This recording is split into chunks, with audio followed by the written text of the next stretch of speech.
Shalom semuanya. Saya akan melanjutkan mengenai kemarin tentang kitab Sakarya. Ini yang seri 2. Kitab Sakarya ini agak banyak ya. Sekitar ada 14 pasal.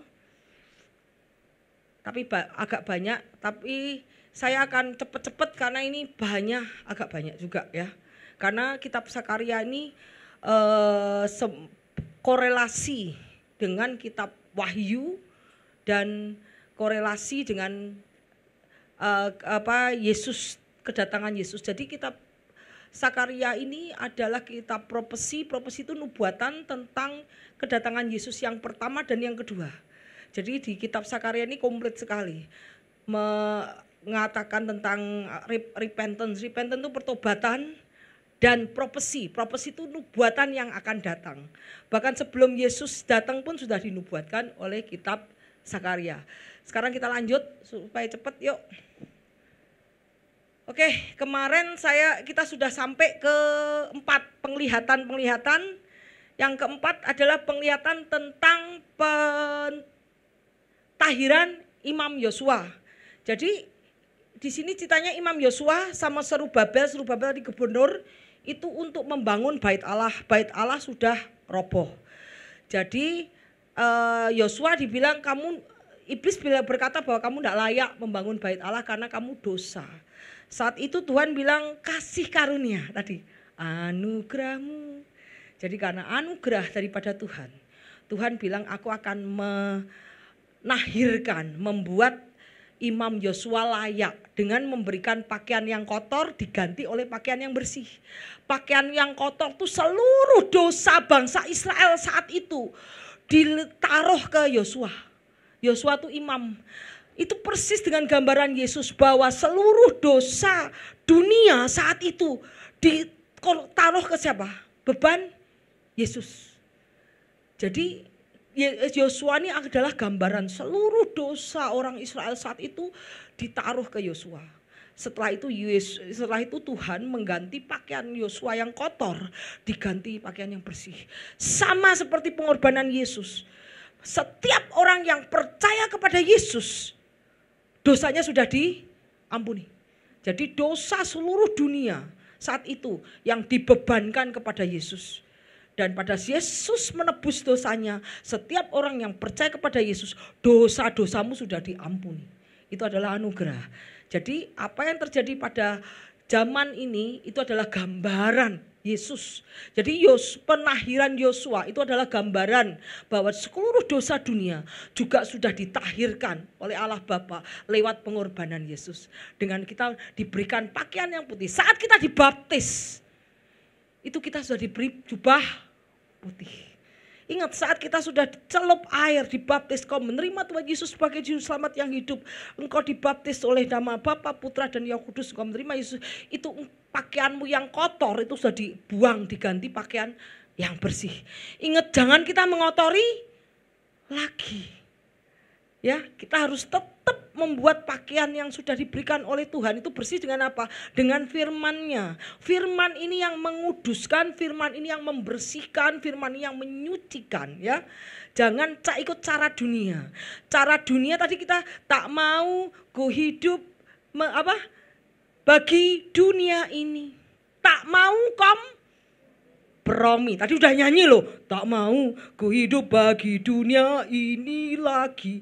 Tak mau ku kompromi. Berarti kamu tidak bisa kompromi dengan cara dunia. Kita dikuduskan setiap hari, setiap tindakan, setiap bisnis, pekerjaan, setiap decision yang kita buat dengan firman. Tidak dengan cara dunia. Itu kalau dengan cara dunia kamu sudah mengotori pakaian yang sudah diberikan oleh Tuhan lewat baptis. Ya, seperti ini kita lihat.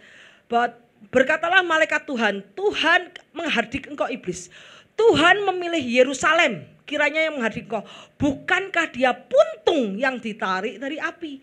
Kenapa? Yerusalem itu sudah dibuat sama Tuhan terbakar. Terbakar itu apa? Trial on fire. Kenapa? Karena Yerusalem Yehuda itu orangnya melawan terus sama Tuhan.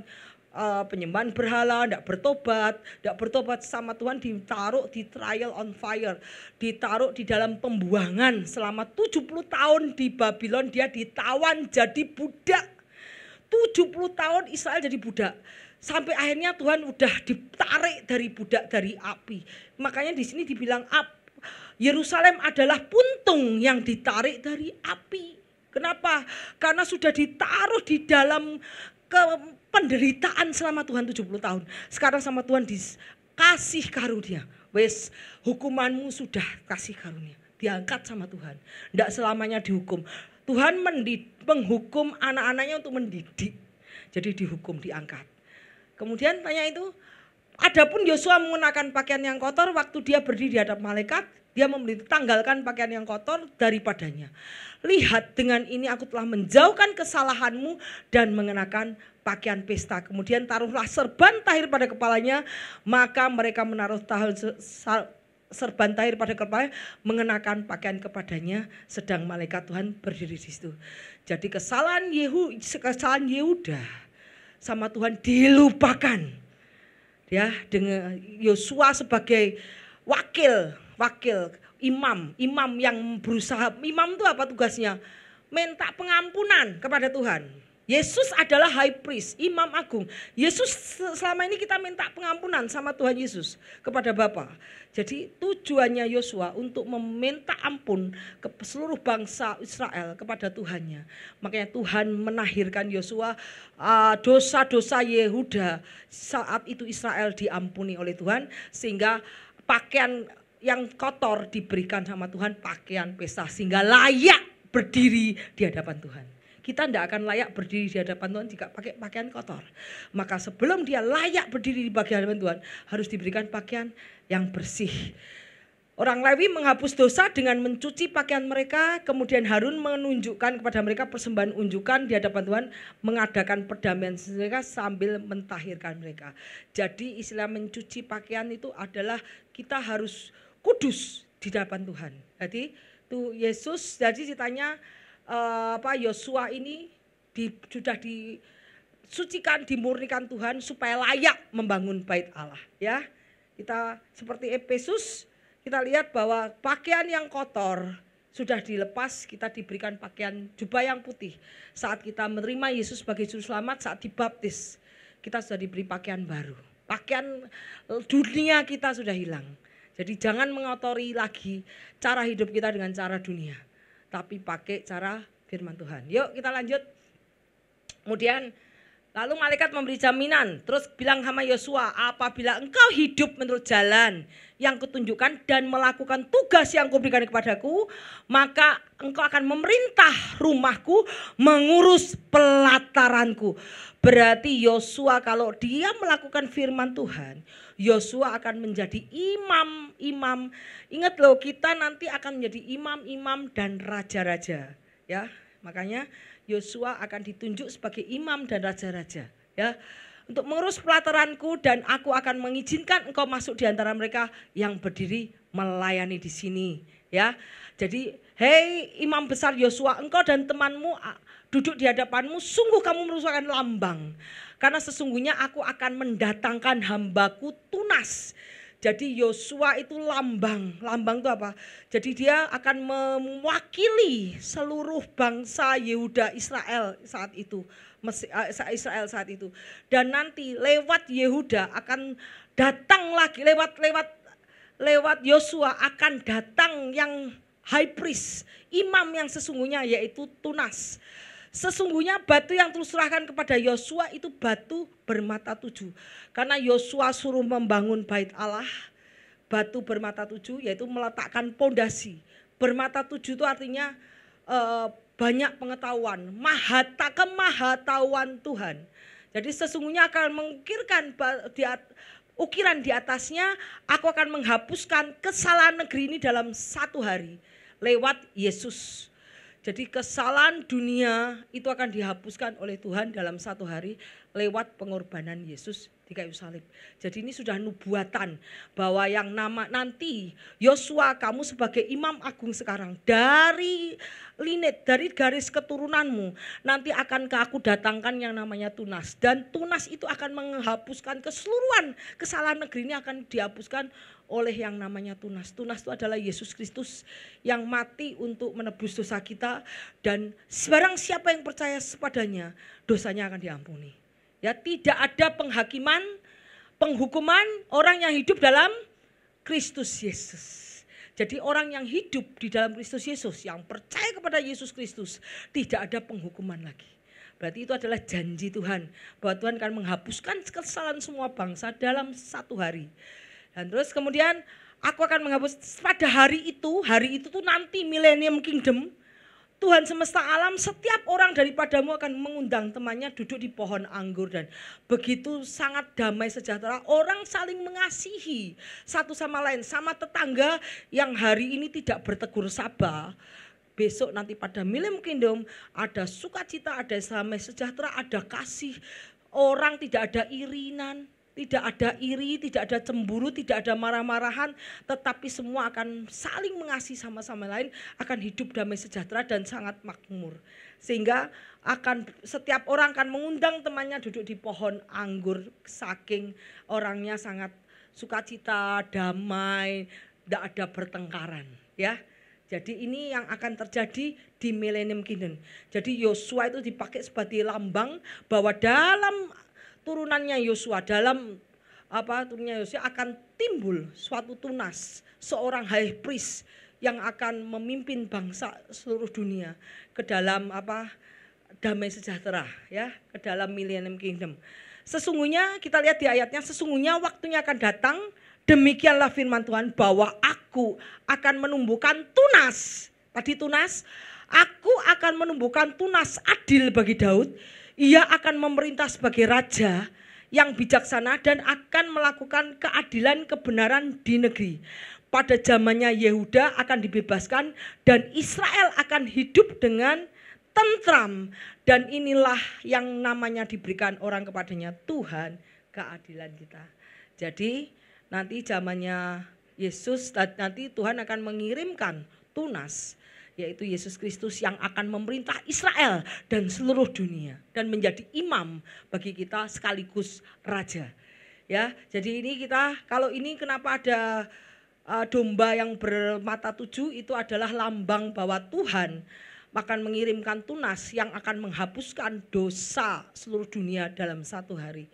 Yaitu dengan kemahatauan Tuhan, dia akan menjadi domba yang disembelih untuk jadiin korban penghapusan dosa seluruh bangsa di dunia. Ya, yuk lanjut. Kemudian kita lihat, ayatnya. Lalu datanglah kepadanya batu yang hidup, yang memang dibuang oleh manusia, tetapi dipilih dan dihormati oleh Allah. Dan biarlah kamu juga digunakan sebagai batu yang hidup untuk pembangunan suatu rumah rohani, suatu imamat kudus, untuk mempersembahkan persembahan rohani karena Yesus Kristus berkenan kepada kita. Jadi kalau Yosua itu dianggap sebagai batu, punya 7 mata.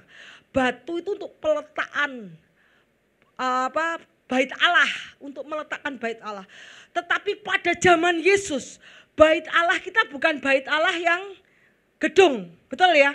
Bait Allah kita bait Allah apa? Rohani. Pada zaman Yesus, bait Allah sudah hancur, sudah masih ada. Tetapi Tuhan bilang, aku akan menghancurkan bait Allah dalam 3 hari. Dan dalam 3 hari aku akan membuat bait Allah yang bukan buatan manusia. Berarti itu apa yang dimaksudkan Tuhan, bukan lagi bait Allah secara gedung, tetapi secara batiniah. Jadi kita lihat apa yang di sini disebut batu. Kalau tadi batu Yosua adalah lambang batu untuk peletakan bait Allah. Di sini Tuhan bilang batu secara spiritual. Yuk kita lihat ayatnya. Kamu dipergunakan sebagai batu hidup untuk pembangunan rumah Allah.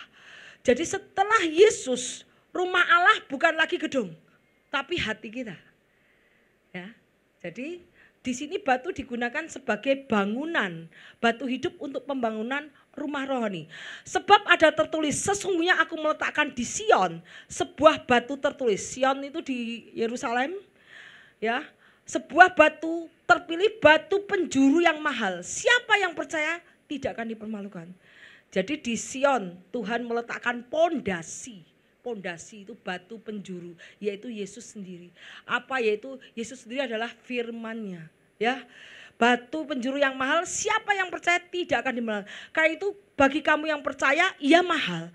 Tapi bagi mereka yang tidak percaya, batu yang telah dibuang oleh tukang bangunan telah menjadi batu penjuru dan telah menjadi batu senduan, batu sandungan. Kenapa disebut batu sandungan? Orang yang tidak percaya sama Yesus dan tidak percaya pada firman Tuhan dan tidak percaya pada hukum Tuhan, itu akan tersandung oleh batu itu. Tersandung oleh bait Allah yang dibangun. Karena bait Allah itu adalah keadilan, kebenaran.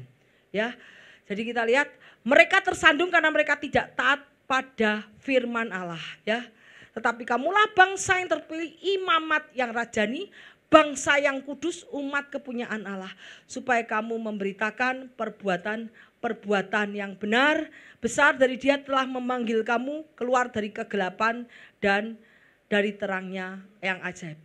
Kita menjadi bangsa-bangsa Allah, bangsa yang berimamat rajani, bangsa yang kudus, umat punya Allah, karena kita percaya kepada firman.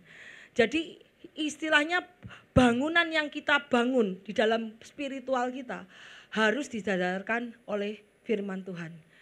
Beginilah firman Tuhan, sesungguhnya aku meletakkan sebagai dasar Sion sebuah batu yang teruji, batu penjuru, suatu dasar yang teguh. Siapa percaya tidak akan gelisah.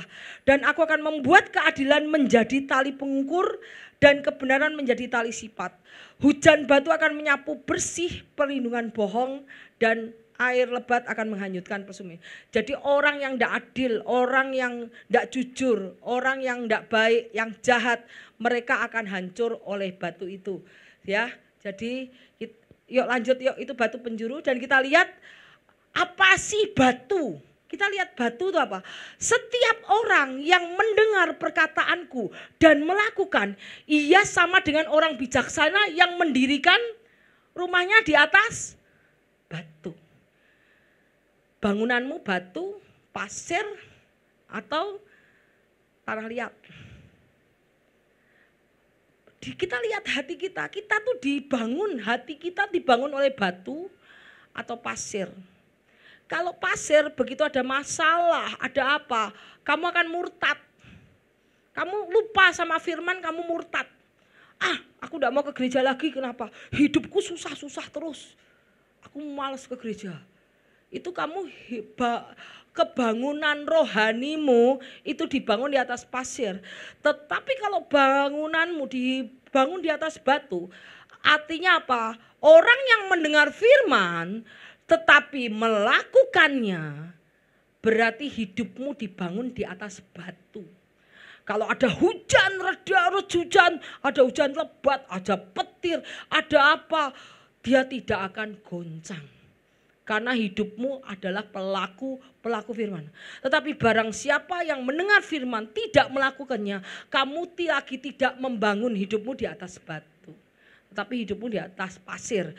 Begitu pasir atau tanah liat, begitu kamu hujan langsung hancur, rumahnya roboh.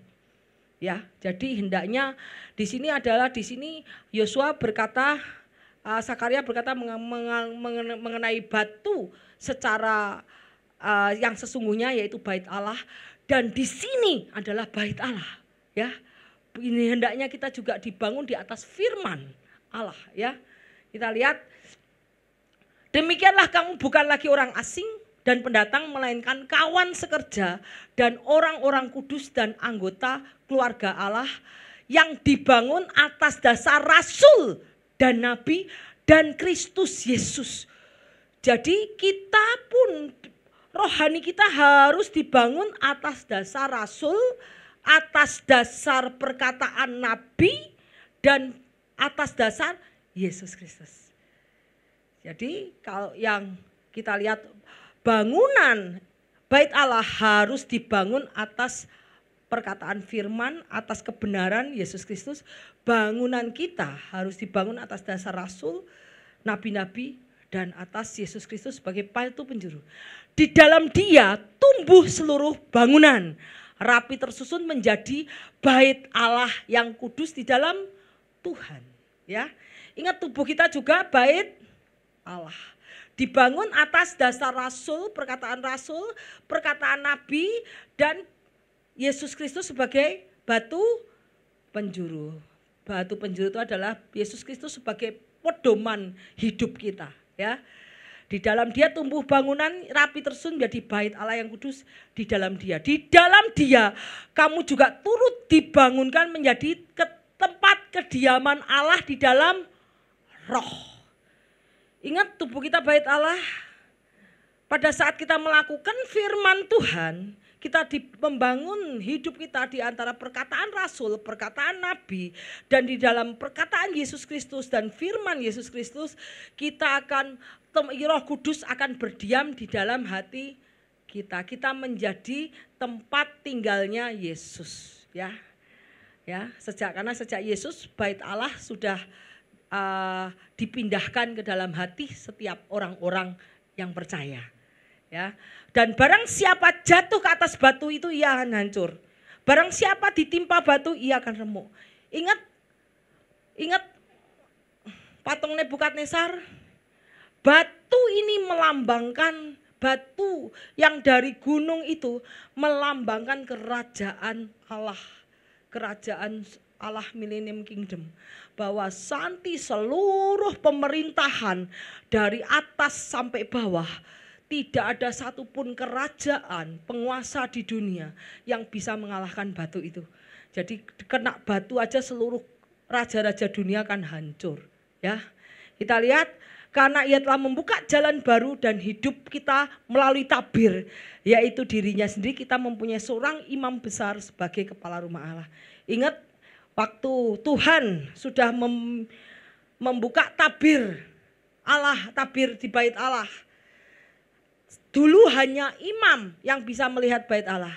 Sekarang bait Allah sudah, setiap orang bisa melihat ke bait Allah lagi. Sudah bisa melihat ke tabut Allah lagi. Jadi sudah dipindahkan, ya.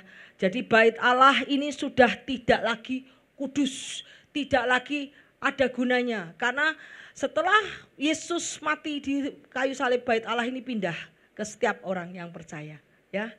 Ini hanya ritual. Tuhan tidak mau ritual. Tuhan mau tubuhmu adalah bait Allah. Barang siapa percaya Yesus dan melakukannya, engkau adalah bait Allah. Ya, kita lihat bagaimana. Maka berserulah Yesus dengan suara nyaring, menyerahkan nyawanya. Tabir Allah terbuka dan kita sekarang punya imam besar. Sekarang yang menjadi imam adalah Yesus. Imamnya di mana? Di surga. Yesus sekarang menjadi imam agung kita di surga. Tidak lagi di dunia, tetapi di surga. Pada saat kita berdoa kepada Tuhan, minta ampun, kita minta ampun langsung kepada Tuhan. Dan Dia yang akan mengampuni dosa kita. Karena Yesus yang nanti akan menjadi imam agung dan raja. Raja yang berhak mengadakan penghukuman, ya. Jadi imamnya sudah ganti Yesus. Jadi Yosua ini melambangkan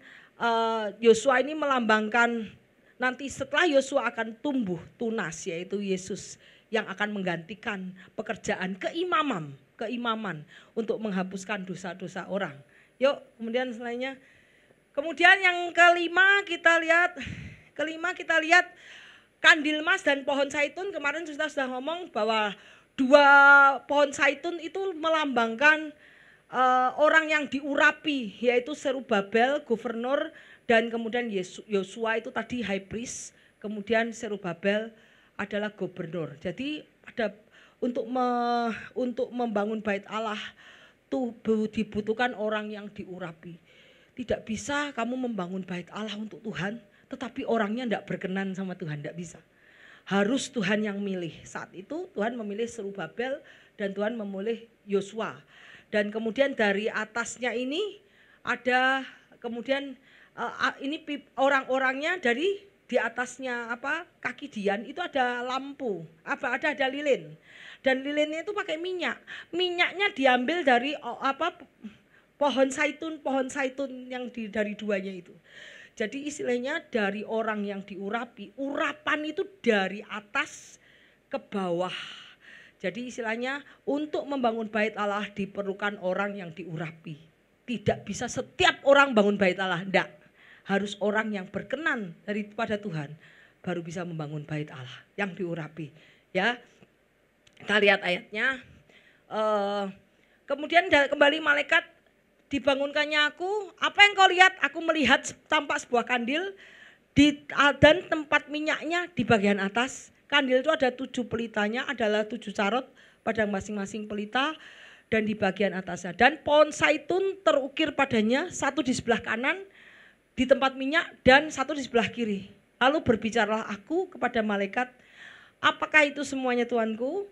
Katanya, tidakkah engkau tahu? Tidak Tuanku. Lalu ia berbicara kepada Zerubabel, bukan dengan keperkasaan, bukan dengan kekuatan, melainkan dengan rohku, kata Tuhan. Jadi Tuhan bilang gini, untuk melakukan pekerjaan Tuhan, kamu tidak bisa pakai kekuatan manusia. Walaupun kekuatan militer, kekuatan politik, gak bisa.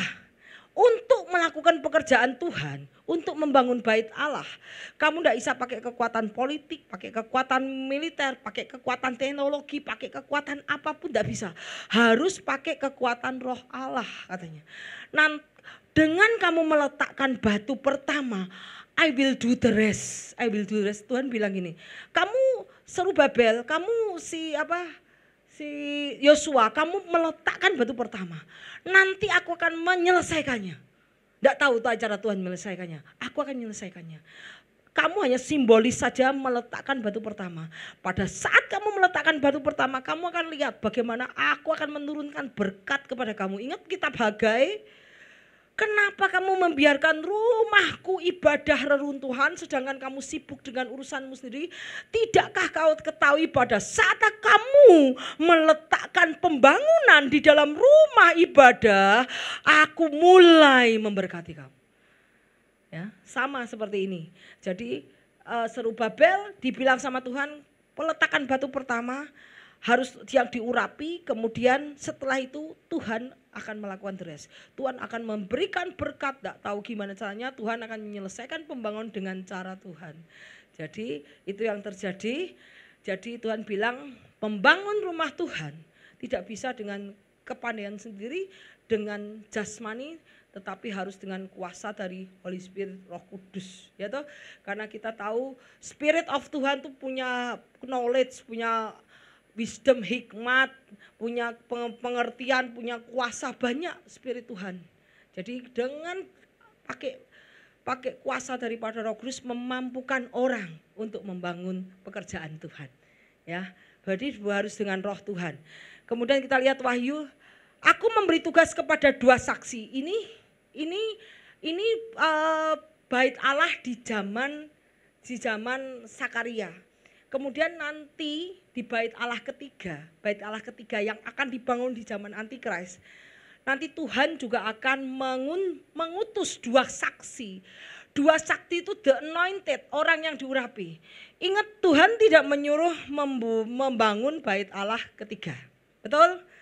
Tuhan tidak menyuruh membangun bait Allah ketiga. Kenapa? Karena bait Allah sudah dirobohkan. Betul? Veil itu apa namanya? Tirainya sudah dibuka sehingga bait Allah tuh tabutnya tuh sudah tidak kudus lagi, sudah tidak ada artinya. Orang bisa masuk lihat. Kalau dulu orang masuk bukan imam bisa terbakar, bisa mati. Bahkan ingat orang megang bait Allah aja ada yang mati ya. Ada orang yang megang bait Allah cetet mati karena kamu tidak layak megang bait Allah. Tetapi setelah veil itu terbuka, veil itu tirai itu sudah dibuka, semua orang bisa ngelihat ke dalamnya, tidak mati. Berarti fungsi bait Allah itu sudah ditiadakan sejak zaman Yesus. Kenapa? Karena pada Millennium Kingdom Yesus yang akan menjadi bait Allahnya. Bait Allah itu Ark of the Covenant yang ada gambarnya itu loh. Bait Allah itu. Jadi bait Allah sudah tidak berfungsi lagi karena nanti Yesus yang akan duduk di tahta. Di bait Allah nanti yang dibangun di Millennium Kingdom. Lah sekarang pada zaman Antikris mereka membangun bait Allah yang sama dengan bait Allah di zaman Sakaria, ya. Jadi kita lihat apa yang terjadi. Tuhan mendatangkan 2 saksi lagi. The anointed, orang yang di anointed, pohon zaitun. Pohon zaitun itu adalah orang yang bisa memberikan minyak. Minyak itu apa? Urapan. Kenapa orang yang di anointed itu diberikan sebagai lambang pohon zaitun? Karena pohon zaitun itu menghasilkan minyak. Minyak untuk kandil. Kandil itu apa? Minyak untuk ini tetap menyala. Istilahnya anointing dari Holy Spirit. Jadi pada saat bait Allah ketiga dibangun di Antikris, Tuhan mendatangkan 2 saksi, 2 pohon zaitun, yaitu Henok dan Elia. Yuk kita lihat ayatnya. Nih, kita 2 saksi di kitab Wahyu adalah Henok dan Elia. Saya tadinya mikir Musa, tetapi ternyata bukan Musa. Kenapa? Musa sudah mati. Karena orang mati sekali kemudian dia dihakimi. Ada tertulis di dalam Alkitab, orang itu mati sekali kemudian dihakimi. Tetapi Musa sudah mati. Dan Musa, kalau menurut saya Musa itu sudah mati. Dan pada saat nanti pada saat Yesus datang, itu Musa sudah punya glorious body, rapture juga sama-sama kita. Tetapi hanya Elia dan Henok yang tidak mati. Henok itu diangkat Tuhan tanpa mengalami mati. Elia diangkat Tuhan tanpa mengalami mati. Jadi dia disimpan Tuhan dengan tubuhnya yang masih pakai tubuh jasmani. Karena apa? Nanti di Antikris mereka berdua baru mengalami kematian secara jasmani dan di rapture. Kenapa saya bilang Henok bukan Musa? Karena Musa mati. Musa tubuhnya sudah mengalami kematian. Dan nanti pada akhir zaman, pada saat trompet berbunyi, Musa juga sama mengalami diubahkan tubuhnya, mempunyai tubuh kemuliaan. Tetapi Henok masih menyimpan tubuh jasmani dan Elia masih menyimpan tubuh jasmani. Ya, jadi dia belum mengalami kematian. Yuk lihat ayatnya. Kita lihat ayatnya. Kemudian diberikan kepadaku sebatang buluh, tongkat mengukur. Ini pembangunan bait Allah ya, yang ketiga ini. Dengan kata-kata yang berikut, bangunlah, ukurlah bait Allah dan mezbah yang mereka beribadah kepadanya. Kecualikan bait suci yang di sebelah luar, janganlah engkau mengukurnya karena telah diberikan kepada bangsa-bangsa lain. Dan mereka akan menginjak kota suci selama 42 bulan namanya. 3,5 tahun. Bait suci itu nanti akan dibangun yang ketiga.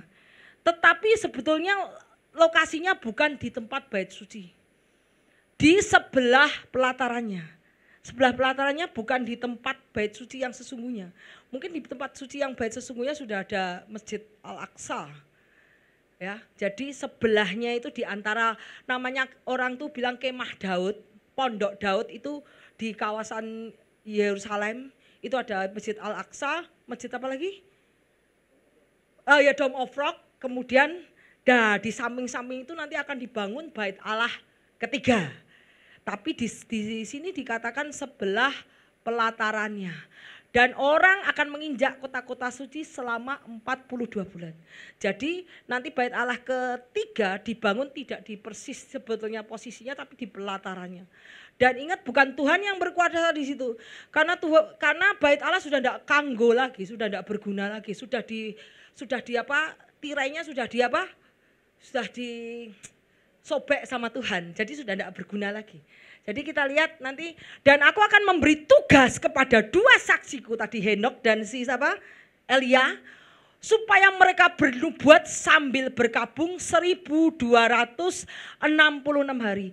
Kenapa ini terjadi sebelum chip Antikris? Sebelum chip Antikris. Kenapa? Karena pada setiap orang yang sudah dicip, mereka tidak bisa bertobat. Jadi ini Wahyu 11, ini sebelum Antikris. Antikris itu Wahyu 13. Jadi sebelum mereka dicip, mereka akan dibangun bait Allah dulu dan mereka akan berkhotbah di situ. Ayo bertobat, ayo bertobat, ayo bertobat, ayo bertobat. Ayo bertobat. Ayo bertobat, jangan gini. Pokoknya suruh jangan pokoknya suruh bertobat, suruh terima Tuhan, suruh sungguh-sungguh. Ini sebelum dicip. Karena kalau setelah mereka sudah dicip, tidak bisa bertobat, kamu akan dikendalikan. Sekarang kita akan seperti Android berjalan. Tahu Android berjalan? Jadi kita seperti robot berjalan kalau sudah dicip, ya.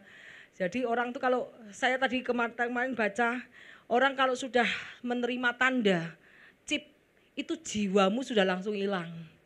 Kalau kita ya, waktu kamu mau dicip enggak dicip kamu dibunuh. Ya udah, oke aku enggak dicip, aku dibunuh.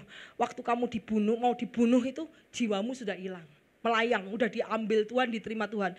Dan pada saat kamu dicip, jiwamu juga sudah hilang. Hilangnya apa? Disimpan oleh Tuhan, akan dikondem. Kondem itu akan dihukum, ditunggu nanti pada masa penghakiman.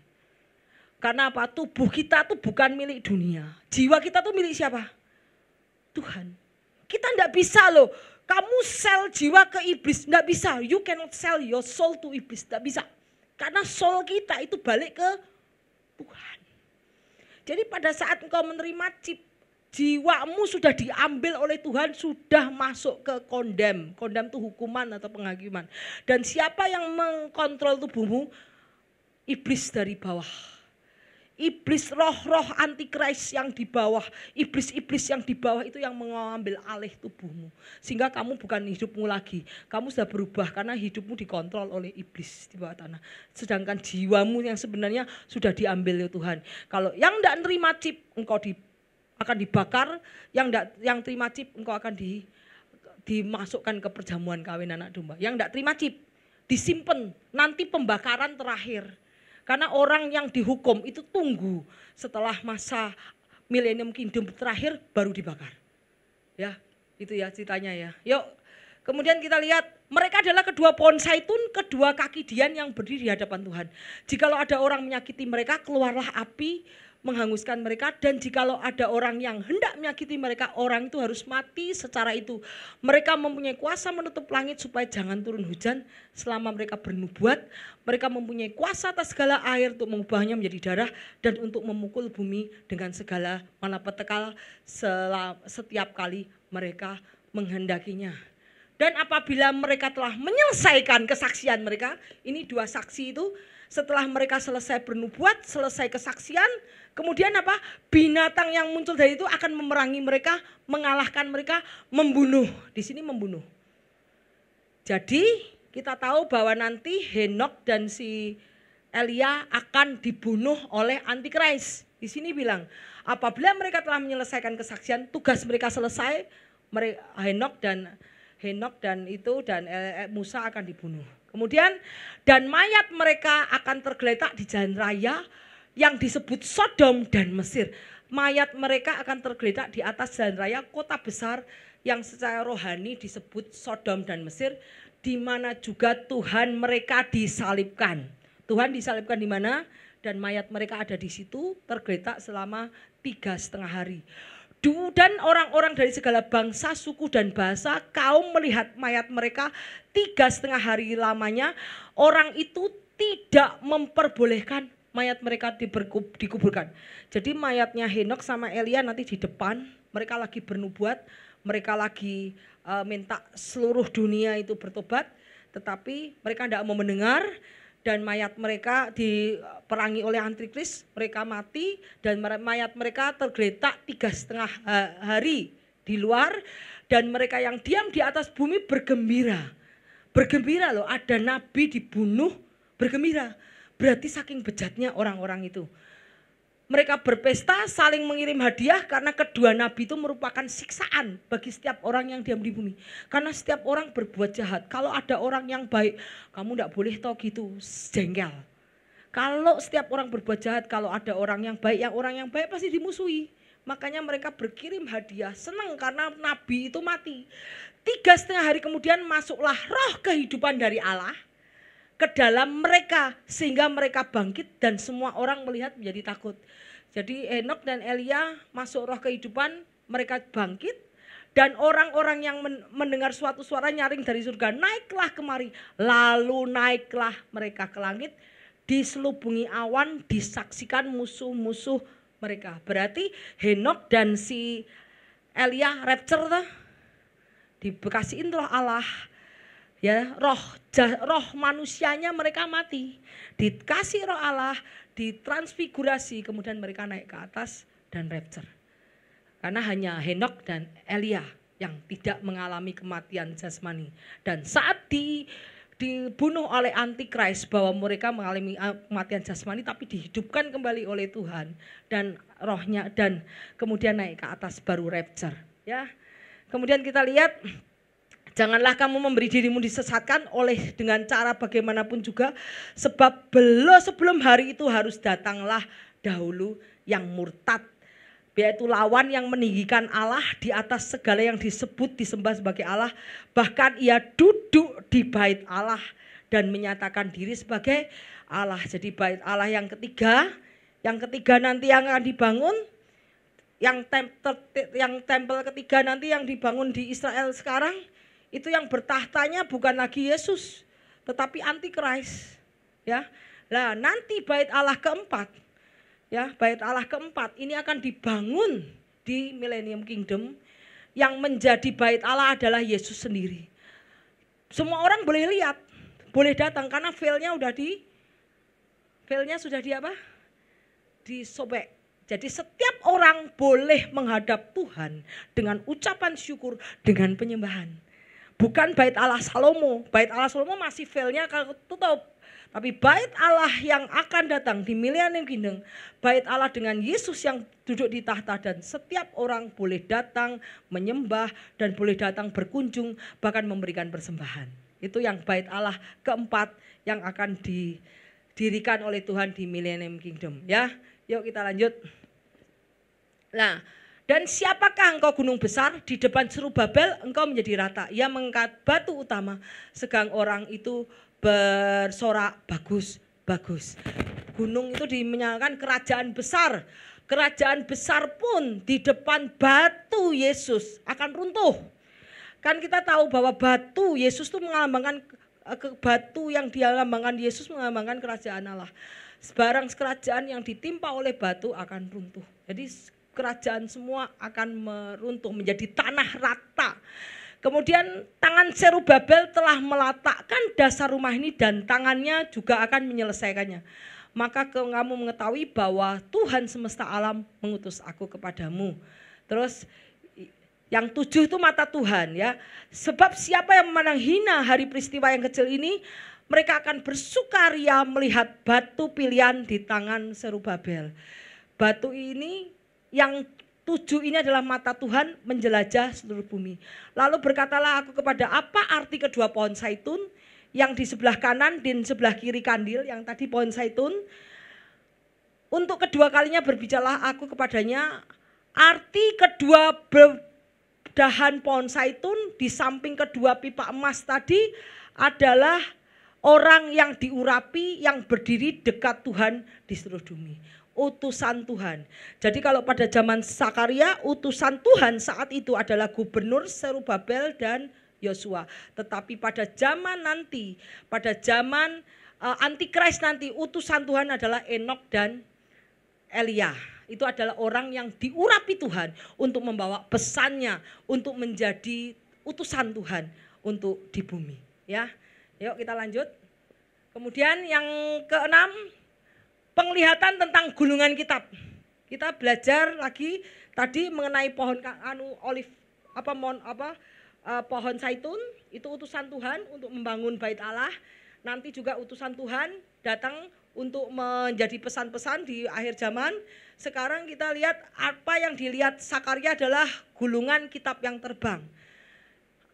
Yuk kita lihat, aku melayankan mataku, aku melihat tampak sebuah gulungan kitab yang terbang. Apa yang kau lihat? Aku melihat sebuah gulungan kitab yang terbang, panjangnya 12 hasta dan lebarnya 10 hasta. Kira-kira panjangnya 9 meter. Hasta itu saya lihat 9 meter, lebarnya 4,5 meter. Lalu ia berkata kepadaku, inilah sumpah serapah yang keluar menimpa seluruh negeri. Adalah curse. Curse itu apa? Kutukan yang menimpa seluruh negeri. Sebab menurut sumpah serapah itu setiap pencuri di sini masih bebas dari hukuman. Setiap orang yang bersumpah palsu masih bebas dari hukuman. Aku telah menyuruhnya keluar, demikian firman Tuhan, supaya itu masuk ke dalam rumah pencuri dan masuk ke rumah orang bersumpah palsu, supaya itu bermalam di dalam rumah mereka dan memusnahkannya baik kayu maupun batunya. Jadi ini adalah hukum Tuhan. Jadi hukum Tuhan itu berjalan-jalan ke seluruh negeri, masuk ke dalam orang yang masih mencuri, masih memeras, masih menindas, masih jahat, kemudian orang yang suka bohong, suka bersumpah palsu, bersaksi palsu, berdusta, suka kayak seperti itu. Scrollnya Tuhan akan masuk ke dalam rumah-rumah itu dan akan menghancurkan, termasuk yang mencuri dari Tuhan. Kenapa nanti di khotbah Bapak ada kitab Maleaki. Pencuri apa ya? Kau yang mencuri, yang tidak mengembalikan milikku. Persepuluhan. Nanti akan dibicarakan di kitab habis Sakarya adalah Maleaki ya. Di situ ada Tuhan, kenapa aku disebut mencuri? Ya, perampok ya. Kapan aku merampok? Pada saat engkau tidak mengembalikan persepuluhan, kamu disebut mencuri, merampok. Ya, itu nanti setelah ini Maleaki. Karena setelah Maleaki baru perjanjian baru ya. Jadi scroll ini adalah sebuah gulungan hukum Tuhan yang masuk ke rumah-rumah. Itu orang-orang yang mencuri, orang yang bersumpah dusta itu akan mencuri dan akan menghancurkan kayu maupun batu-batunya. Terus kemudian kita lihat ayatnya di sini, dan ini ada kitab Wahyu juga ada. Kita lihat.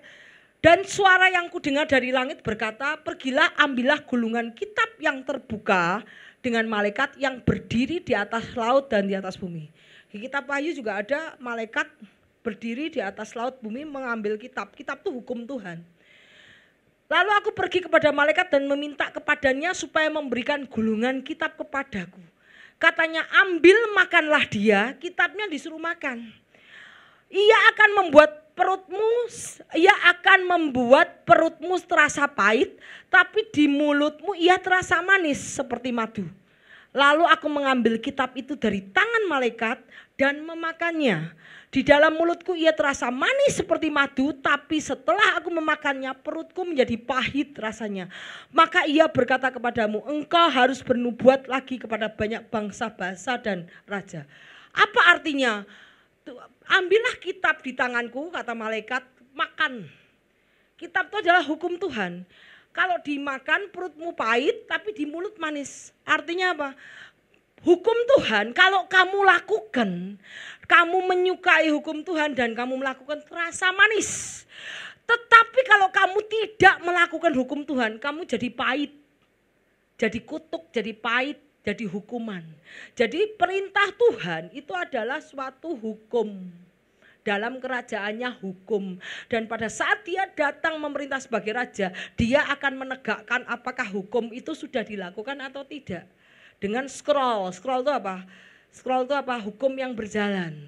Makanya dia bilang, makanlah. Kalau engkau melakukan hukummu akan terasa manis. Tapi kalau engkau tidak melakukan hukummu akan jadi pahit di perut ya. Itu kita lihat di ayatnya Yohanes 3:18-19. Barang siapa percaya kepadanya ia tidak dihukum. Barang siapa tidak percaya ia akan berada di bawah hukuman. Sebab ia tidak percaya dalam nama Allah, Anak Tunggal Allah. Dan inilah hukuman itu. Terang telah datang ke dalam dunia, tetapi manusia lebih menyukai kegelapan daripada terang, sebab perbuatan mereka jahat. Jadi barang siapa tidak melakukan hukum Tuhan, dia akan dihukum. Tapi barang siapa melakukan hukum Tuhan, dia akan manis, akan merasakan nikmat, merasakan enak ya. Jadi ini adalah hukum Tuhan yang berjalan. Jadi nanti di akhir zaman Tuhan akan menegakkan siapa orang yang mentaati hukumnya dan siapa yang enggak. Yuk lanjut. Kemudian yang ketujuh, penglihatan tentang wanita dalam gantang.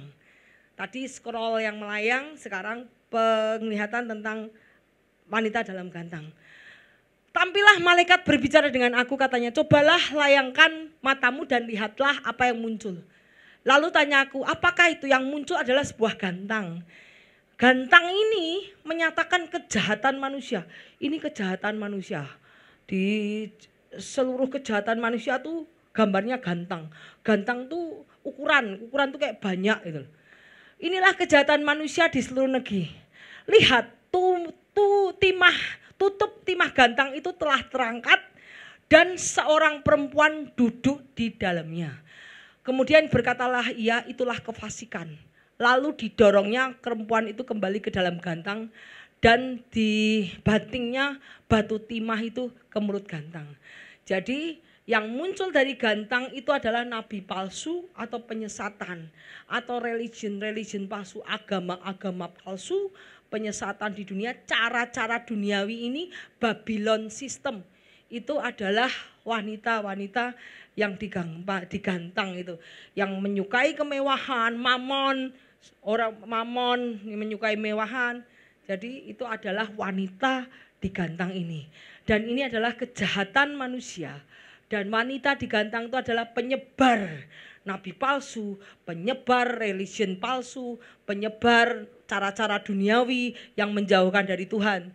Mamon atau penyembahan berhala yang lain, itu adalah wanita di dalam gantang. Lalu aku melayangkan mataku dan melihat tampak dua orang perempuan, sayapnya seperti angin dan mereka seperti sayap ranggung. Mereka mengangkat gantang itu dan antara bumi dan langit. Bertanyalah aku kepada malaikat, kemana mereka membawa gantang itu? Jawabnya kepadaku, ke tanah Sinear untuk mendirikan rumah bagi perempuan itu. Dan apabila itu selesai, mereka akan menempatkan dia di sana, di tempat rumah itu didirikan.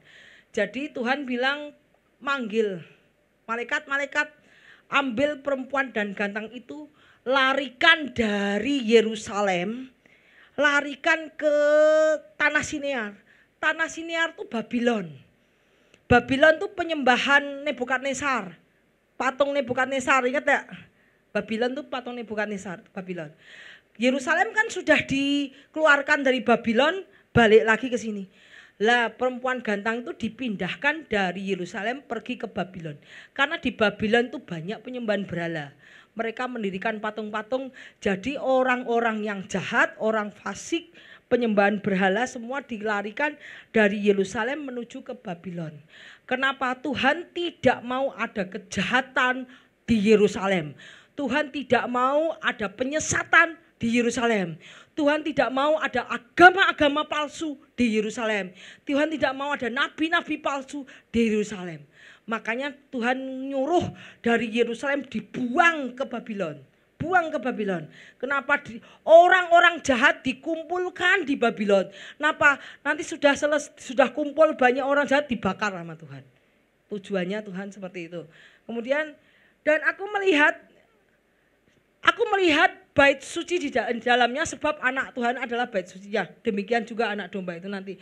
Tetapi tidak, ini nanti ya di Millennium Kingdom ya. Di Millennium Kingdom nanti di Yerusalem, di seluruh dunia kita lihat tidak akan ada masuk di dalamnya sesuatu yang najis atau orang yang melakukan kekejian atau dusta, tetapi hanya mereka yang namanya tertulis dalam kitab kehidupan anak domba. Jadi yang menjadi residen, penduduk di Millennium Kingdom, di kerajaan 1000 tahun yang Tuhan pimpin adalah orang-orang yang namanya tertulis dalam kitab kehidupan anak domba. Dan tidak ada sesuatu yang najis, yang keji, yang dusta. Karena yang dusta sudah dikeluarkan Tuhan ke Babylon dan dibakar. Yuk lihat ayatnya yuk. Bagaimana Babylon dibakar? Lihat. Wahyu 17 ayat 1-6. Kita belajar.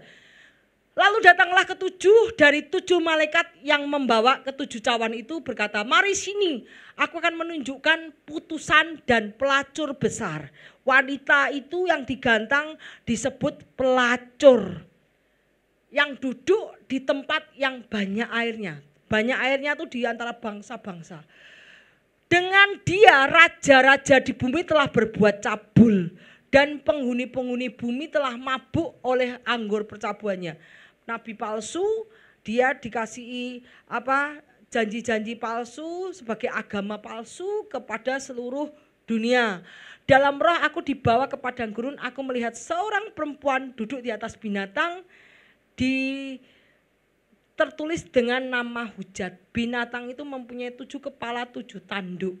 Dan perempuan itu memakai kain ungu, kain kermisi dihiasi oleh permata mutiara. Di tangannya ada cawan emas penuh segala kekejian, kenajisan, percabulannya. Pada dahinya tertulis nama rahasia Babel besar, ibu dari wanita pelacur dan kekejian bumi. Jadi semua bumi ini sudah disesatkan oleh Babylon. Dan aku melihat perempuan itu mabuk oleh darah orang kudus dan darah saksi-saksi Yesus. Dan ketika aku melihatnya aku sangat heran. Jadi kita lihat bahwa Babylon itu adalah orang-orang yang bersumpah palsu, orang-orang yang membunuh-bunuh nabi-nabi Yesus, itu termasuk nabi-nabi palsu. Nabi palsu itu ya ahli Taurat itu yang ada di Bait Allah, sama. Jadi agama-agama palsu itu akan dihancurkan juga di Babylon. Yuk kita lihat. Dan ke-10 tanduk yang kau lihat serta binatang itu membenci pelacur itu. Nanti seluruh raja-raja akan menghancurkan agama-agama palsu itu. Nabi palsu nanti akan dihancurkan. Membuat disunyi dan memakan dagingnya, membakar dengan api. Sebab Allah menerangi hati mereka untuk melakukan kehendaknya. Dan memberikan pemerintahan mereka kepada binatang itu segala sampai digenapi. Dan perempuan yang telah kau lihat adalah kota besar yang memerintah raja bumi. Dan jadi ini adalah sistem Babylon yang menyesatkan seluruh penduduk dunia. Itu adalah yang disebut pelacur, agama-agama palsu, pelacur, penyesatan, pelacur, itu disebut pelacur. Mamon mamon penyembahan berhala, itu yang disebut pelacur ya. Jadi kita tahu the world sistem dunia itu disebut pelacur yang menyesatkan bangsa-bangsa, menyesatkan pemerintah-perintah. Itu adalah sistem dunia. Nanti akan dihancurkan, yaitu Babylon destroy, disimpan sama Tuhan di suatu tempat dan akan dihancurkan. Yuk lanjut. Nah, kita lihat mereka akan berdiri jauh. Celaka-celaka kota Babel yang kuat, sudah dalam 1 jam saja berlangsung penghakimanmu. Pedagang di bumi menangis ya kan, commerce. Biasanya Babylon itu adalah kota-kota besar. Kita tahu kalau kota-kota besar rusak. Semuanya uang. Udah mamon. Sudah tidak peduli sama Tuhan lagi, tidak peduli spiritual, semuanya dibuat oleh uang. Pedagang besar di bumi menangis berkabung sebab tidak ada lagi orang yang membeli barang. Mereka memperdagangkan barang itu telah menjadi kaya oleh dia, berdiri jauh karena takut dan menangis karena dihancurkan oleh Tuhan. Kota yang besar dengan penyesatannya ya, yang tidak peduli lagi sama Tuhan, itu dihancurkan semua sama Tuhan ya.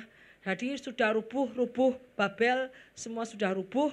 Kota besar yang memabukkan segala bangsa dengan anggur percabulan, dengan agama palsu, penyesatan, lagu-lagu palsu, lagu-lagu tentang penyembahan kepada setan, penyembahan kepada manusia, itu termasuk world system ya. Itu semua akan dihancurkan oleh Tuhan. Yuk kita lanjut.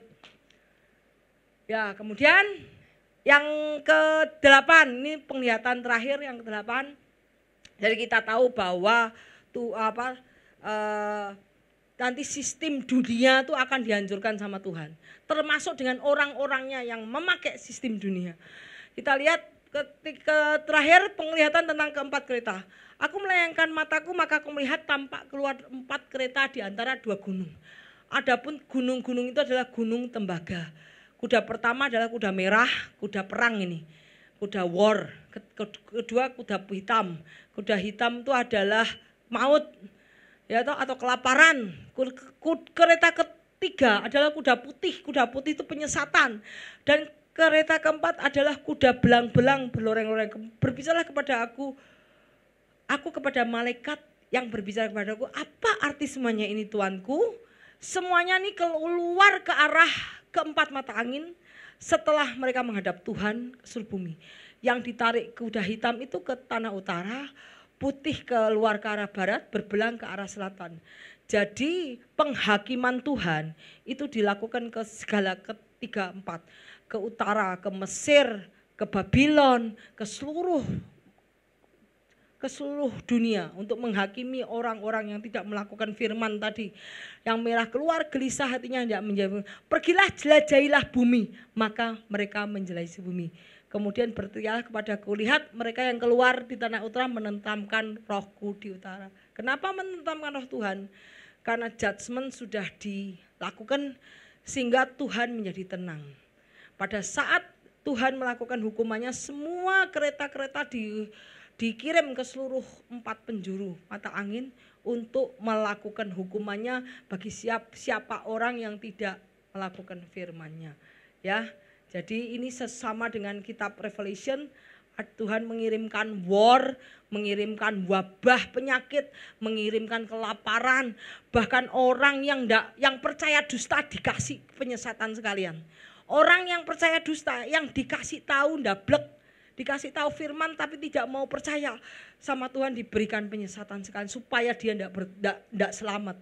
Ya, jadi ada kelaparan, kekeringan, kemudian ada roh maut. Jadi semua penghakiman dilemparkan ke seluruh dunia. Terus yang terakhir, kemudian setelah itu pemahkotaan Yosua selaku imam besar. Kita tahu setelah dapat 8, setelah Sakaria menerima 8 penglihatan, kemudian Sakaria, Tuhan meminta Sakaria juga memahkotai Yosua sebagai lambang. Kita lihat ayatnya. Pergilah pada hari itu juga ke rumah Yosia bin Safanya, pergilah pada hari itu ke rumah Yosia bin Safanya, pungutlah persembahan dari pihak orang buangan dari Heldai, Tobia, Yedaya, pungutlah perak dan emas, buatlah mahkota dan kenakan kepada imam besar Yosua.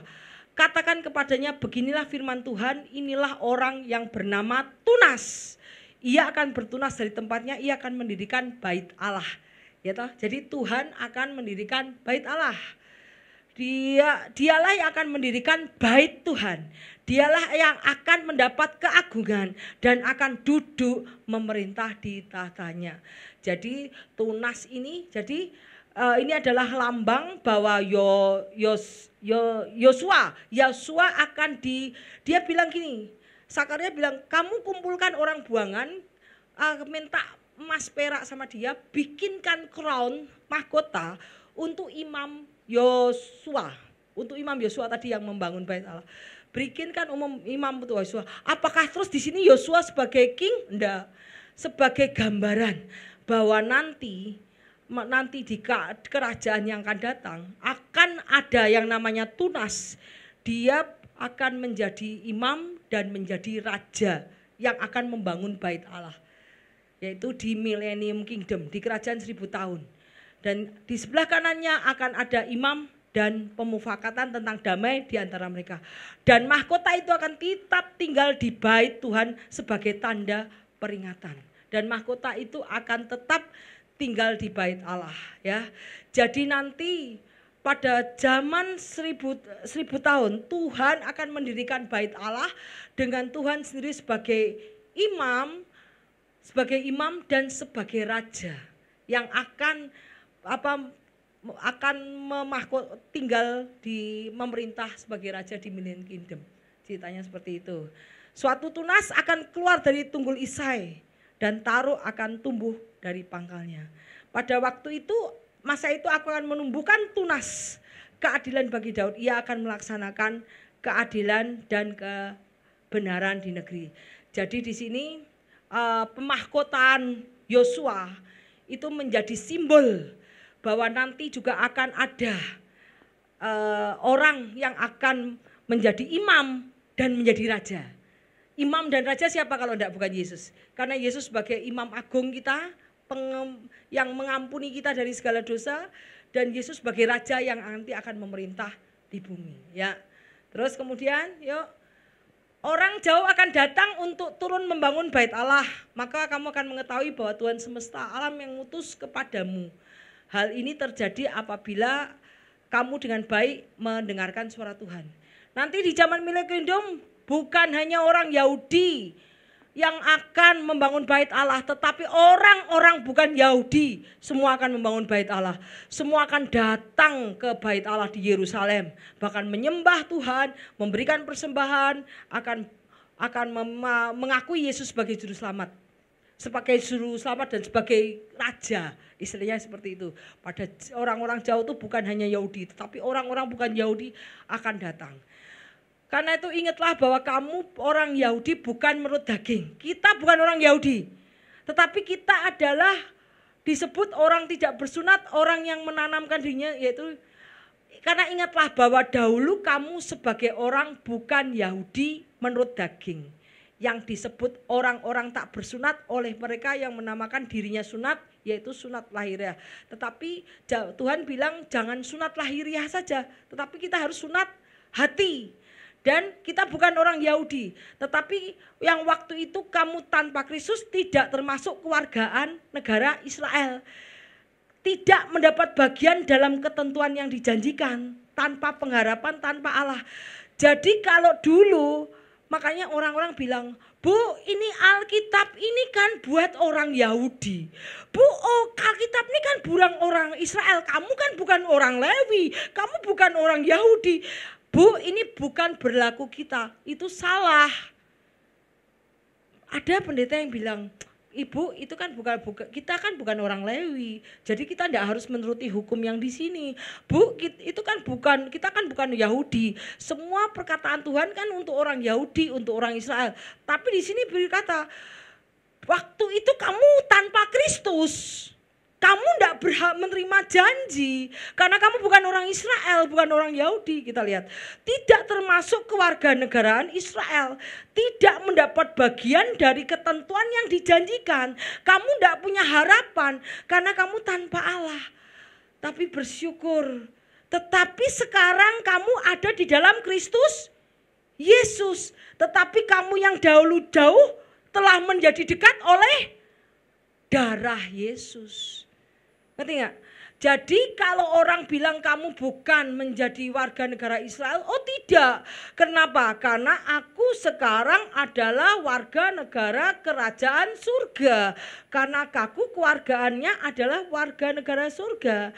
Dan kita menantikan Yesus dan kita berhak mendapatkan janji-janji.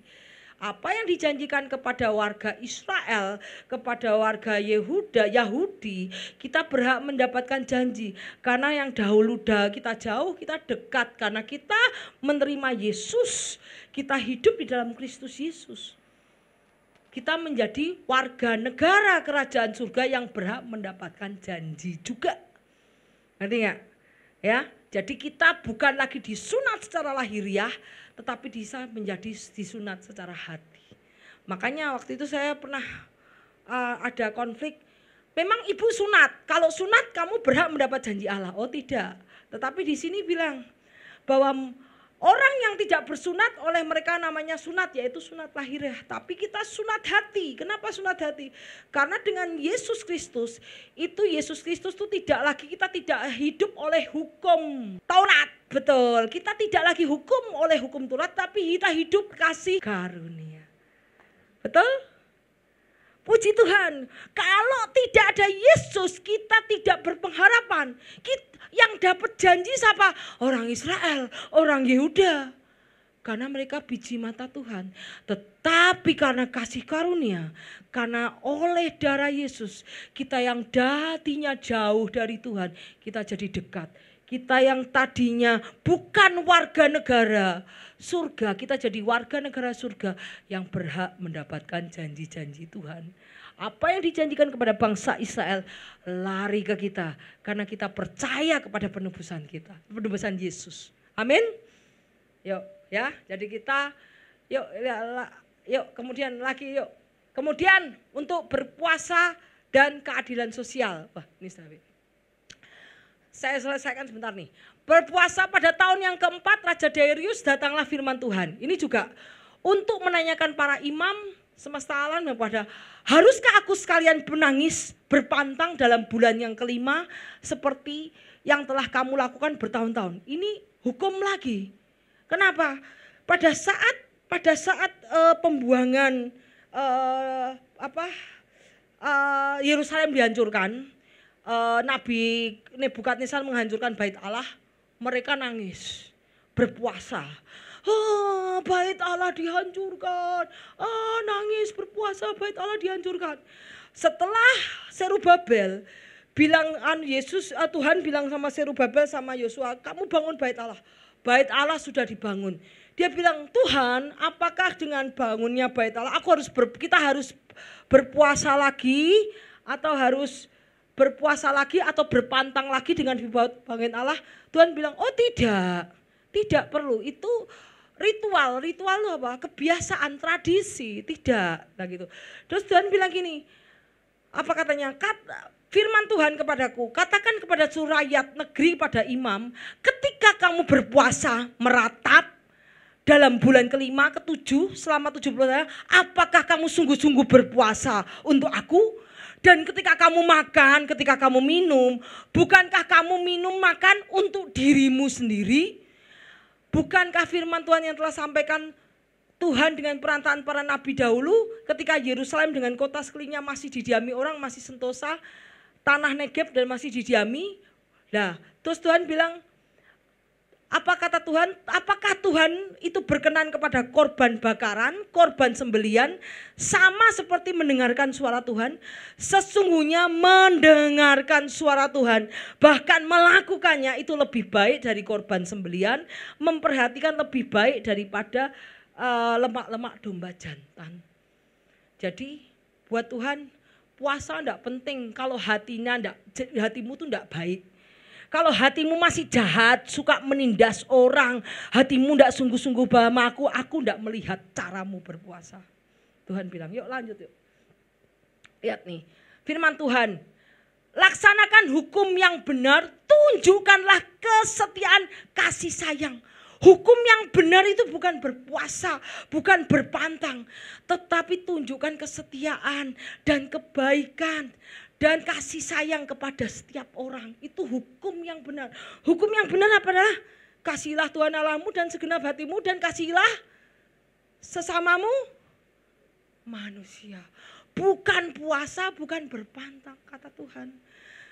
Janganlah menindas janda kaya dan janda kaya. Janganlah menindas janda-janda dan anak yatim. Orang asing dan orang miskin jangan menindas. Kalau janda kaya enggak ditindas ya. Janganlah menindas janda dan anak yatim, orang asing dan orang miskin. Dan janganlah merancang kejahatan dalam hatimu terhadap masing-masing. Tetapi mereka tidak mau menghiraukan. Direntangkan baunya untuk melawan, ditulikannya telinganya supaya jangan mendengar. Mereka membuat hati mereka seperti batu amril supaya jangan mengajar pengajaran dan firman Tuhan. Seperti mereka tidak mendengarkan pada waktu dipanggil. Aku tidak akan mendengarkan mereka. Kalau kowe tidak mendengarkan firman aku, kowe doa juga aku tidak mau dengarkan. Kalau apa yang aku katakan dalam firman tidak mau lakukan, doamu aku juga tidak mau dengarkan. Tuhan bilang. Terus seperti mereka tidak mendengarkan pada waktu dipanggil, demikianlah aku tidak mendengarkan pada waktu mereka memanggil aku, firman Tuhan. Sebab itu aku meniupkan mereka seperti badai di antara segala bangsa yang tidak dikenal mereka. Sesudahnya tanah itu menjadi sunyi sepi sehingga tidak langsung. Akhirnya apa? Tuhan meniupkan orang Yahudi. Orang Yahudi tersebar ke seluruh dunia atau sekarang? Tadinya orang Yahudi cuma di Israel, sekarang Tuhan meniupkan sekarang orang Yahudi tersebar di seluruh dunia. Akhirnya Tuhan mengembalikan satu persatu sampai Israel merdeka. Tetapi masih ada yang tersebar.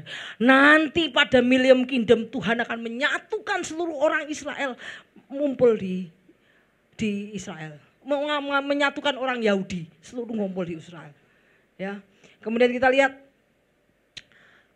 tetapi Tetapi barang siapa meneliti hukum yang sempurna, yaitu hukum yang memerdekakan orang, ia bertekun di dalamnya.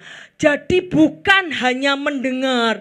Kita mendengar firman bukan untuk dilupakan, tetapi sungguh-sungguh dilakukan. Ia akan berbahagia dalam perbuatan. Saya kira ini tidak berbahagia, pasti dalam Inggrisnya bless. Ya, coba lihat tuh. Pasti tidak berbahagia, bless. Barang siapa kau mendengarkan hukum Tuhan dan melakukannya, pasti kau diberkati, pasti bless. Jikalau ada seorang menganggap dirinya beribadah tetapi tidak mengekang lidahnya dan ia menipu dirinya sendiri, maka sia-sialah ibadahnya.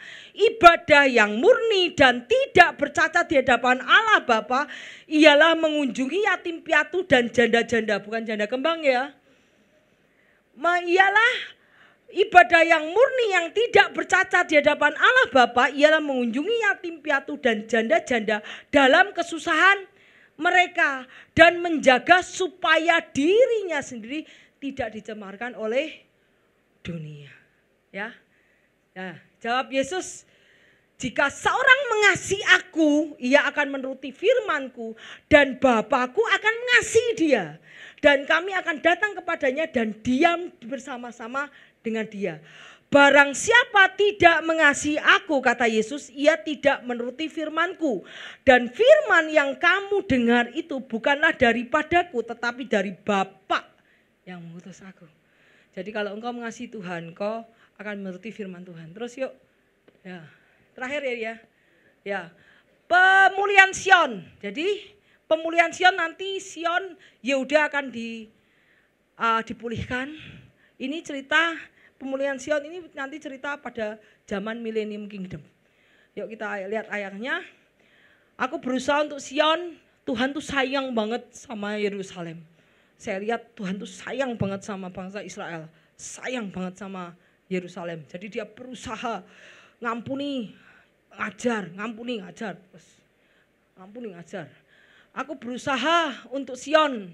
Dengan kegiatan besar, dengan kehangatan amarah yang besar, aku akan kembali ke Sion, aku akan diam di tengah Yerusalem. Yerusalem akan disebut kota setia, gunung Tuhan semesta alam disebut gunung kudus. Wow, Tuhan akan memulihkan Yerusalem. Jadi di situ nanti akan pemerintahan Tuhan. Tuhan akan datang, akan berdiri di Mount Olive di Yerusalem, di Israel, dan Tuhan akan mendirikan pemerintahan di Yerusalem. Bahkan Tuhan akan bertahta di Yerusalem. Ya, aku akan kembali ke Yerusalem, aku diam di tengah Yerusalem. Yerusalem disebut kota setia, kota gunung kudus. Dan akan ada lagi kakek-kakek, nenek-nenek duduk di jalan-jalan Yerusalem, masing memegang tongkat karena lanjut usianya. Karena di situ umur akan panjang-panjang. Kalau kita umur 70 tahun sudah mati, 80 tahun, umur kita 78 tahun kalau kuat ya. 9 tahun ya kalau kuat lagi, kalau tidak sakit-sakitan. Tapi pada saat Yerusalem nanti kakek-kakek akan tua, umurnya sudah panjang-panjang. Di zaman nanti Millennium Kingdom orang akan berumur panjang semua, ya. Kemudian jalan akan penuh dengan laki-laki, perempuan bermain situ, saking ada sukacita, damai sejahtera, tidak ada kejahatan. Tadi ingat tidak perempuan gantang tadi? Kejahatan dipinggirkan dari Yerusalem, Tuhan akan mengambil yang jahat dikeluarkan dari Yerusalem, dibakar kotanya. Jadi tidak akan ada kejahatan di Yerusalem. Beginilah firman Tuhan, kalau pada waktu itu sisa bangsa hal itu ajaib, apakah kau menganggapnya ajaib? Begini, sesungguhnya akan menyelamatkan umatku dari terbitnya matahari sampai ke terbitnya terbenam. Jadi orang Yahudi nanti dari timur sampai barat nanti diselamatkan, dikembalikan semua ke Yerusalem lagi. Ya, seperti dari timur, dari Babylon udah dikembalikan. Nanti dari barat seluruh yang diserakkan sama Tuhan dikembalikan lagi ke Yerusalem. Orang Yahudi yang disebarkan Tuhan dibalikkan lagi ke Yerusalem. Yuk terus. Ya, dan aku akan membawa mereka pulang dibawa pulang, yang disebarkan oleh Tuhan. Orang Yahudi disebar ke seluruh dunia, dibawa pulang ke Yerusalem. Supaya mereka diam di tengah Yerusalem. Mereka akan menjadi umatku, kata Tuhan. Aku menjadi Allah mereka dalam kesetiaan dan kebenaran. Beginilah firman Tuhan, kuatkan hatimu orang-orang yang selama ini mendengar firman Tuhan. Yang diucapkan para nabi sejak dasar rumah Tuhan semesta di alam diletakkan untuk mendirikan bait suci. Sebab sebelum waktu itu tidak ada rezeki bagi manusia. Juga tidak ada binatang. Karena musuh, tidak ada keamanan bagi orang yang keluar dan orang yang masuk. Lagi pula aku membuat manusia semua bertengkar. Tuhan loh yang membuat manusia bertengkar. Kok Tuhan begitu ya? Ya itu. Tuhan mengacaukan dunia. Kemudian apa? Tapi sekarang aku tidak lagi seperti waktu dulu terhadap sisa bangsa ini. Melainkan aku akan menabur damai sejahtera, pohon anggur akan memberi buahnya. Tanah akan memberi hasilnya, langit akan memberi embunnya. Aku akan memberi semuanya kepada sisa bangsa ini menjadi miliknya. Pada saat kamu meletakkan batu pertama, pada saat kamu meletakkan prioritas di dalam bait Allahmu Tuhan, aku akan memberkati kamu. Tuhan bilang, aku akan memberkati kamu. Kalau sebelumnya tidak ada rezeki, aku akan memberi kamu rezeki. Dan kalau dahulu kamu menjadi kutuk di antara bangsa, ya hai kaum Yehuda, kaum Israel, maka sekarang aku akan menyelamatkan kamu sehingga kamu menjadi berkat. Janganlah takut, kuatkan hatimu. Kalau dahulu aku telah bermaksud mendatangkan malapetaka kamu ketika nenek moyangmu membuat aku murka. Kenapa Tuhan mendatangkan malapetaka? Karena nenek moyangmu membuat aku murka. Dan aku tidak menyesal, firman Tuhan semesta alam. Jadi pada saat Tuhan akan mengembalikan semua orang yang mulai meletakkan batu pertama fondasi untuk rumah Tuhan, isinya mengutamakan Tuhan akan memulai memberi berkat yang tadinya tidak ada. Pohon anggur tidak menghasilkan, tetapi sekarang pohon anggur menghasilkan, tanah memberi hasilnya, langit memberi embunnya, dan aku memberikan semuanya. Jadi Tuhan akan memberi restorasi kepada setiap orang yang mau berbalik sama Tuhan. Ya, terus habis ini saya. Maka pada waktu itu aku kembali bermaksud berbuat baik kepada Yerusalem, kepada Yehuda. Jangan takut, inilah hal yang kamu lakukan. Loh nih, apa ya Tuhan mau apa sih? Berkatalah benar. Seorang kepada yang lain, laksanakan hukum yang benar, yang mendatangkan damai di pintu gerbangmu. Jangan merancang kejahatan dalam hatimu seorang terhadap yang lain. Janganlah mencintai sumpah palsu, sebab semuanya ku benci, kata Tuhan. Beginilah firman Tuhan, waktu puasa bulan keempat, bulan kelima, dalam bulan ke-7, dalam bulan ke-10 akan menjadi kegirangan.